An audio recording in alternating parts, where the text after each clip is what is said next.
इसके पीछे 7-8 साल की कड़ी मेहनत है, कर्मयोगियों का विराट संकल्प है।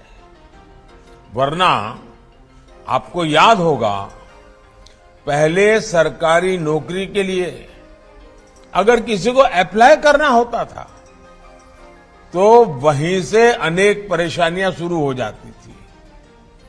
भांति भांति के प्रमाण पत्र मांगे जाते, जो प्रमाण पत्र होते भी थे उनको प्रमाणित करने के लिए आपको नेताओं के घर के बाहर कतार लगा के खड़ा रहना पड़ता था, अफसरों की सिफारिश लेकर के जाना पड़ता था। हमने सरकार के शुरुआती वर्षों में ही इन सभी मुश्किलों से युवाओं को मुक्ति दे दी। सेल्फ अटेस्टेशन, युवा अपने सर्टिफिकेट खुद प्रमाणित करे, ये व्यवस्था की।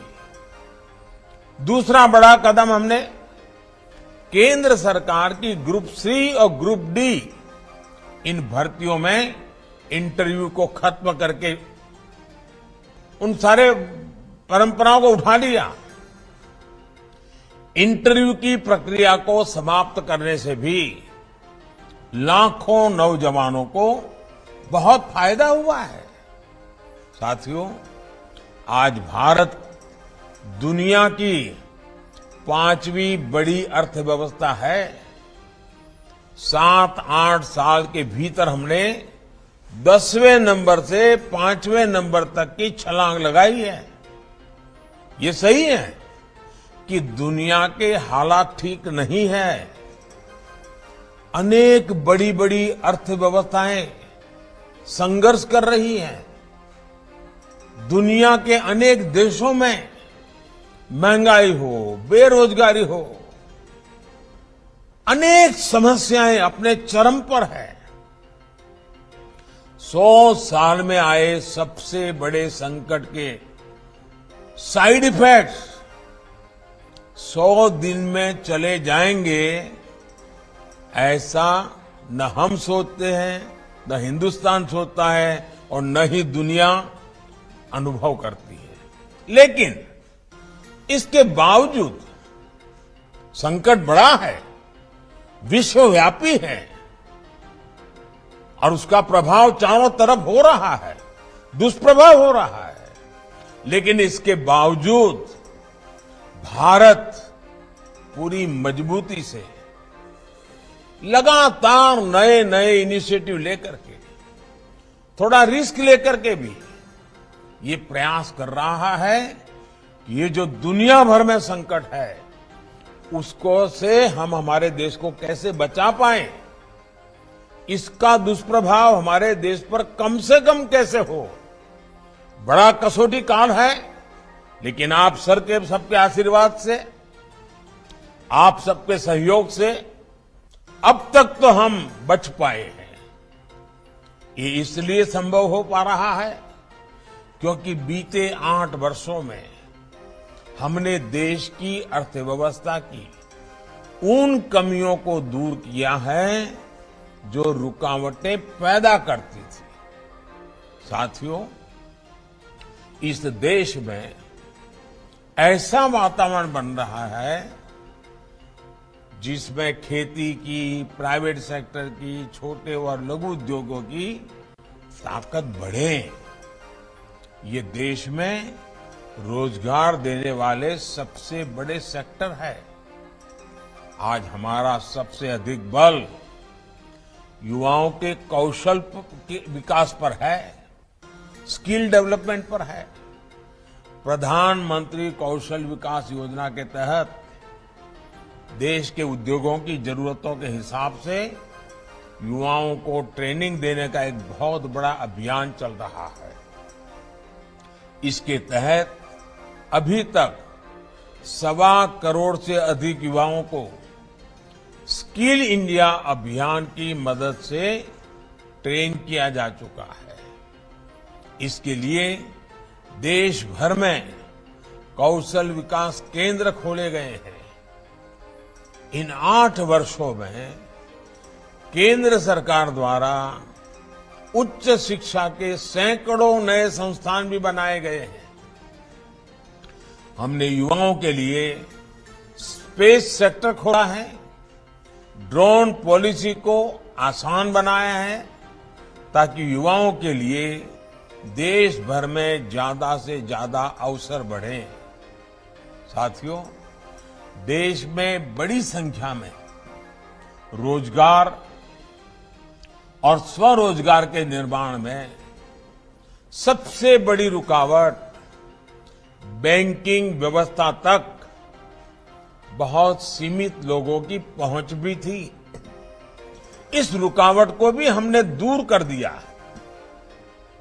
मुद्रा योजना ने देश के गांवों और छोटे शहरों में उद्यमशीलता का विस्तार किया है। अभी तक इस योजना के तहत करीब करीब 20 लाख करोड़ रुपए के ऋण दिए जा चुके हैं। देश में स्वरोजगार से जुड़ा इतना बड़ा कार्यक्रम पहले कभी लागू नहीं किया गया। इसमें भी जितने साथियों को ये ऋण मिला है उसमें से 7.5 करोड़ से अधिक लोग ऐसे हैं जिन्होंने पहली बार अपना कोई कारोबार शुरू किया है, अपना कोई बिजनेस शुरू किया है। और इसमें भी सबसे बड़ी बात, मुद्रा योजना का लाभ पाने वालों में लगभग 70% लाभार्थी हमारी बेटियां हैं, माताएं बहनें हैं। इसके अलावा एक और आंकड़ा बड़ा महत्वपूर्ण है। बीते वर्षों में सेल्फ हेल्प ग्रुप से 8 करोड़ महिलाएं जुड़ी हैं, जिन्हें भारत सरकार आर्थिक मदद दे रही है। ये करोड़ों महिलाएं अब अपने बनाए उत्पाद देश भर में बिक्री कर रही है, अपनी आय बढ़ा रही हैं। अभी मैं बद्रीनाथ में कल पूछ रहा था, माताएं बहनें जो सेल्फ हेल्प ग्रुप मुझे मिली, उन्होंने कहा इस बार जो बद्रीनाथ यात्रा पे लोग आए थे, हमारा 2.5 लाख रुपया हमारा एक एक ग्रुप की कमाई हुई है। साथियों, गांव में बड़ी संख्या में रोजगार निर्माण का एक और उदाहरण हमारा खादी और ग्रामोद्योग भी है। देश के पहली बार खादी और ग्रामोद्योग 1 लाख करोड़ रुपए से अधिक का हो चुका है। इन वर्षों में खादी और ग्रामोद्योग में 1 करोड़ से अधिक रोजगार बने हैं। इसमें भी बड़ी संख्या में हमारी बहनों की हिस्सेदारी है। साथियों, स्टार्टअप इंडिया अभियान ने तो देश के युवाओं के सामर्थ्य को पूरी दुनिया में स्थापित कर दिया है। 2014 तक जहां देश में कुछ इने गुने 100 स्टार्टअप थे, आज ये संख्या 80,000 से अधिक हो चुकी है। हजारों करोड़ रुपए की अनेक कंपनियां इस दौरान हमारे युवा स्थापित साथियों ने तैयार कर ली हैं। आज देश के इन हजारों स्टार्टअप्स में लाखों युवा काम कर रहे हैं। देश के एमएसएमईज में, छोटे उद्योगों में भी आज करोड़ों लोग काम कर रहे हैं, जिसमें बड़ी संख्या में साथी बीते वर्षों में जुड़े हैं। कोरोना के संकट के दौरान केंद्र सरकार ने एमएसएमईज के लिए जो 3 लाख करोड़ रुपए से ज्यादा की मदद की, उससे करीब 1.5 करोड़ रोजगार जिस पर संकट आया हुआ था वो बच गए। भारत सरकार मनरेगा के भी माध्यम से देश भर में 7 करोड़ लोगों को रोजगार दे रही है और अब उसमें हम एसेट निर्माण, एसेट क्रिएशन पर बल दे रहे हैं। डिजिटल इंडिया अभियान ने भी पूरे देश में लाखों डिजिटल एंटरप्रेन्योर का निर्माण किया है। देश में 5 लाख से अधिक कॉमन सर्विस सेंटर में ही लाखों युवाओं को रोजगार मिला है। 5G के विस्तार से डिजिटल सेक्टर में रोजगार के अवसर और बढ़ने वाले हैं। साथियों, 21वीं सदी में देश का सबसे महत्वाकांक्षी मिशन है मेक इन इंडिया, आत्मनिर्भर भारत। आज देश कई मामलों में एक बड़े आयातक इंपोर्टर से एक बहुत बड़े निर्यातक एक्सपोर्टर की भूमिका में आ रहा है। अनेक ऐसे सेक्टर हैं जिसमें भारत आज ग्लोबल हब बनने की तरफ तेजी से आगे बढ़ रहा है। जब खबर आती है कि भारत से हर महीने 1 अरब मोबाइल फोन पूरी दुनिया के लिए एक्सपोर्ट हो रहे हैं, तो ये हमारे नए सामर्थ्य को ही दिखाता है। जब भारत एक्सपोर्ट के अपने पुराने सारे रिकॉर्ड तोड़ देता है, तो वे इस बात का सबूत होता है कि ग्राउंड लेवल पर रोजगार के नए अवसर भी बन रहे हैं। आज गाड़ियों से लेकर मेट्रो कोच, ट्रेन के डिब्बे और डिफेंस के साजो सामान तक अनेक सेक्टर में निर्यात तेजी से बढ़ रहा है। ये तभी हो पा रहा है क्योंकि भारत में फैक्ट्रियां बढ़ रही है। फैक्ट्रियां बढ़ रही है तो उसमें काम करने वालों की संख्या बढ़ रही है। साथियों, मैन्युफैक्चरिंग और टूरिज्म 2 ऐसे सेक्टर हैं जिसमें बहुत बड़ी संख्या में रोजगार मिलते हैं। इसलिए आज इन पर भी केंद्र सरकार बहुत व्यापक तरीके से काम कर रही है। दुनिया भर की कंपनियां भारत में आए, भारत में अपनी फैक्ट्रियां लगाएं और दुनिया की डिमांड को पूरी करें। इसके लिए प्रक्रियाओं को भी सरल किया जा रहा है। सरकार ने प्रोडक्शन के आधार पर इंसेंटिव देने के लिए पीएलआई स्कीम भी चलाई है। जितना ज्यादा प्रोडक्शन उतना अधिक प्रोत्साहन, ये भारत की नीति है। इसके बेहतर परिणाम आज अनेक सेक्टर्स में दिखने शुरू भी हो चुके हैं। बीते वर्षों में ईपीएफओ का जो डेटा आता रहा है, वो भी बताता है कि रोजगार को लेकर के सरकार की नीतियों से कितना लाभ हुआ है।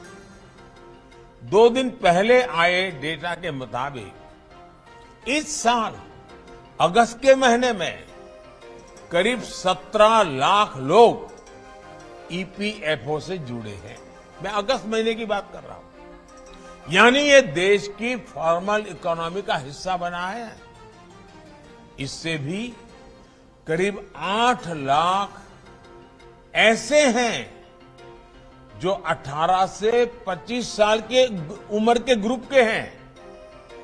साथियों, इंफ्रास्ट्रक्चर निर्माण से रोजगार निर्माण का भी एक और बड़ा अवसर होता है, एक बहुत बड़ा मजबूत पक्ष होता है।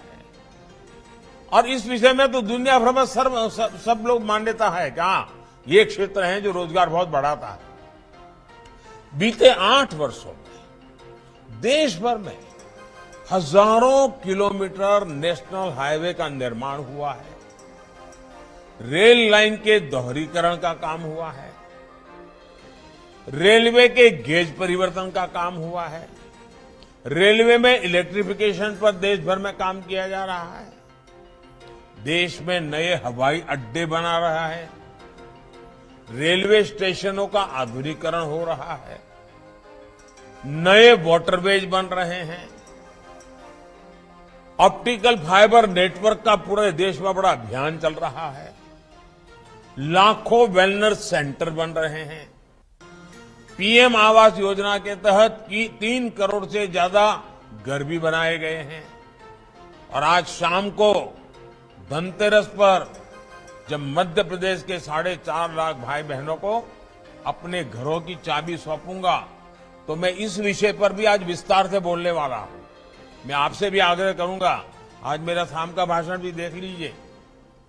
साथियों, भारत सरकार इंफ्रास्ट्रक्चर पर 100 लाख करोड़ रुपए से ज्यादा का लक्ष्य लेकर चल रही है।